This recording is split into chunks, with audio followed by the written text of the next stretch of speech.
Well, now you know. Now, the cost of funding associated with big-ticket projects has left the Jubilee government in a tight financing fix, forcing it to turn to the private sector. For Treasury, the answer might just lie in unlocking the wealth in financial services. Here's KTN's Michael Karanja. Kenya is a country in the middle of an economic revolution. To get there, however, a number of infrastructure projects have to be completed to facilitate the envisioned growth. From transport to energy, the combined cost is estimated at 4 trillion shillings, nearly 3 times our current budget. This has proved a bridge too far for the government to cross alone.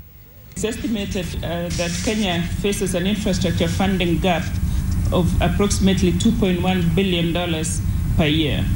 So far, Treasury's public-private partnership unit has earmarked 55 projects to be undertaken in the PPP framework, with initial emphasis on local partners. According to the PPP unit, this is geared towards mitigating foreign exchange losses associated with foreign investor participation. Look at the Capital Markets Authority. There is what you call these asset-backed securities. And the act was passed. The amendments, the Kenya Markets Authority Act was passed not very long time ago. But those instruments have not been tested.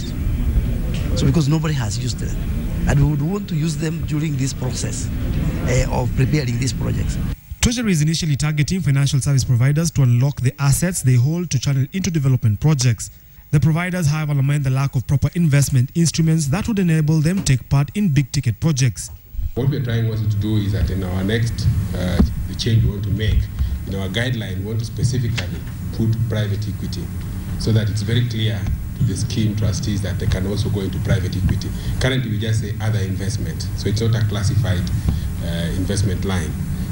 Earlier in the year, President Uhuru Kenyatta signed into law the Public-Private Partnership Bill of 2012, signaling intentions to urgently roll out the projects already identified and approved by Cabinet. Michael Karanja, KTN Business.